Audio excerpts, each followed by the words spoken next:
ओम श्री परमात्मने नमः। ओम नमः शिवाय। श्री शिव महापुराण कोटि रुद्र संहिता अध्याय 22वां विश्वेश्वर ज्योतिर्लिंग और उनकी महिमा के प्रसंग में पंचक्रोशी की महत्ता का प्रतिपादन। सूत जी कहते हैं, मुनिवरों, अब मैं काशी के विश्वेश्वर नामक ज्योतिर्लिंग का महात्म्य बताऊंगा, जो महापातकों का भी नाश करने वाला है। तुम लोग इसे ध्यान पूर्वक सुनो। इस भूतल पर जो कोई भी वस्तु दृष्टिगोचर होती है, वह सच्चिदानंद स्वरूप निर्विकार एवं सनातन ब्रह्म रूप है। अपने कैवल्य अद्वैत भाव में ही रमने वाले उन अद्वितीय परमात्मा में कभी एक से दो हो जाने की इच्छा जागृत हुई। फिर वे ही परमात्मा सगुण रूप में प्रकट हो शिव कहलाए। वे शिव ही पुरुष और स्त्री दो रूपों में प्रकट हो गए। उनमें जो पुरुष था उसका शिव नाम हुआ, और जो स्त्री हुई उसे शक्ति कहते हैं। उन चिदानंद स्वरूप शिव और शक्ति ने स्वयं अदृष्ट रहकर स्वभाव से ही दो चेतनों प्रकृति और पुरुष की सृष्टि को आगे बढ़ाया। मुनिवरों, उन दोनों माता पिताओं को उस समय सामने न देखकर वे दोनों प्रकृति और पुरुष महान संशय में पड़ गए। उस समय निर्गुण परमात्मा से आकाशवाणी प्रकट हुई कि तुम दोनों को तपस्या करनी चाहिए, फिर तुमसे परम उत्तम सृष्टि का विस्तार होगा। वे प्रकृति और पुरुष बोले कि प्रभो शिव, तपस्या के लिए तो कोई स्थान है ही नहीं, फिर हम दोनों इस समय कहाँ स्थित होकर आपकी आज्ञा के अनुसार तप करें। तब निर्गुण शिव ने तेज के सारभूत 5 कोस लंबे चौड़े शुभ एवं सुंदर नगर का निर्माण किया, जो उनका अपना ही स्वरूप था। वह सभी आवश्यक उपकरणों से युक्त था। उस नगर का निर्माण करके उन्होंने उन दोनों के लिए भेजा। वह नगर आकाश में पुरुष के समीप आकर स्थित हो गया। तब पुरुष श्री हरि ने उस नगर में स्थित हो सृष्टि की कामना से शिव का ध्यान करते हुए बहुत वर्षों तक तप किया। उस समय परिश्रम के कारण उनके शरीर से श्वेत जल की अनेक धाराएं प्रकट हुईं, जिनसे सारा शून्य आकाश व्याप्त हो गया। वहां दूसरा कुछ भी दिखाई नहीं देता था। उसे देखकर भगवान विष्णु मन ही मन बोल उठे कि यह कैसी अद्भुत वस्तु दिखाई देती है।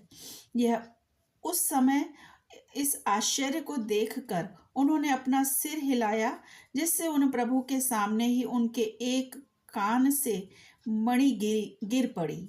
जहाँ वह मणि गिरी, वह स्थान मणिकर्णिका नामक महान तीर्थ हो गया। जब पूर्वोक्त जलराशि में वह सारी पंचक्रोशी डूबने और बहने लगी, तब निर्गुण शिव ने शीघ्र ही उसे अपने त्रिशूल के द्वारा धारण कर लिया। फिर विष्णु अपनी पत्नी प्रकृति के साथ वहीं सोए। तब उनकी नाभि से एक कमल प्रकट हुआ, और उस कमल से ब्रह्मा उत्पन्न हुए। उनकी उत्पत्ति में भी शंकर का आदेश ही कारण था। तदंतर उन्होंने शिव की आज्ञा पाकर अद्भुत सृष्टि आरंभ की।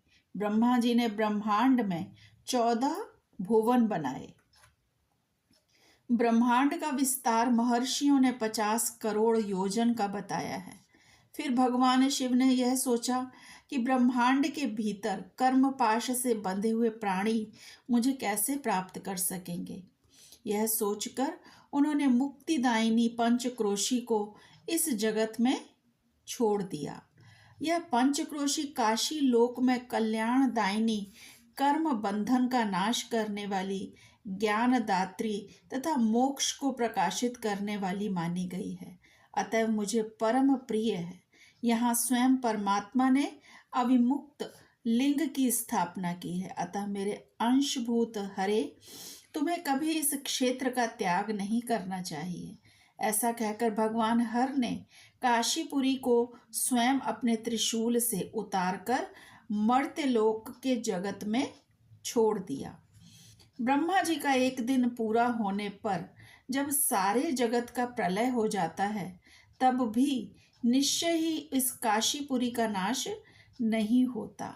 उस समय भगवान शिव इसे त्रिशूल पर धारण कर लेते हैं और जब ब्रह्मा द्वारा पुनः नई सृष्टि की जाती है, तब इसे फिर वे इस भूतल पर स्थापित कर देते हैं। कर्मों का कर्षण करने से ही इस पुरी को काशी कहते हैं। काशी में अविमुक्तेश्वर लिंग सदा विराजमान रहता है। वह महापात की पुरुषों को भी मोक्ष प्रदान करने वाला है। मुनीश्वरों अन्य मोक्षदायक धामों में सारूरूप आदि मुक्ति प्राप्त होती है। केवल इस काशी में ही जीवों को सायुज्य नामक सर्वोत्तम मुक्ति सुलभ होती है। जिनकी कहीं भी गति नहीं है, उनके लिए वाराणसी पुरी ही गति है। महापुण्यमयी पंचक्रोशी करोड़ों हत्याओं का विनाश करने वाली है। यहाँ समस्त अमरगण भी मरण की इच्छा रखते हैं, फिर दूसरों की तो बात ही क्या है। यह शंकर की प्रिय नगरी काशी सदा भोग और मोक्ष प्रदान करने वाली है। कैलाश के पति जो भीतर से सत्वगुणी और बाहर से तमोगुणी कहे गए हैं, कालाग्नि रुद्र के नाम से विख्यात हैं। वे निर्गुण होते हुए भी सगुण रूप में प्रकट हुए शिव हैं। उन्होंने बारंबार प्रणाम करके निर्गुण शिव से इस प्रकार कहा। रुद्र बोले, विश्वनाथ महेश्वर, मैं आपका ही हूँ, इसमें संशय नहीं है। सांब महादेव, मुझ आत्मज पर कृपा कीजिए। जगतपते, लोकहित की कामना से आपको सदा यहीं रहना चाहिए। जगन्नाथ, मैं आपसे प्रार्थना करता हूँ कि आप यहाँ रहकर जीवों का उद्धार करें। सूत जी कहते हैं, तदंतर मन और इंद्रियों को वश में रखने वाले अविमुक्त ने भी शंकर से बारंबार प्रार्थना करके नेत्रों से आंसू बहाते हुए ही प्रसन्नता पूर्वक उनसे कहा। अविमुक्त बोले, काल रूपी रोग के सुंदर औषध देवादिदेव महादेव, आप वास्तव में तीनों लोकों के स्वामी तथा ब्रह्मा और विष्णु आदि के द्वारा भी सेवनीय हैं। देव, काशीपुरी को आप अपनी राजधानी स्वीकार करें।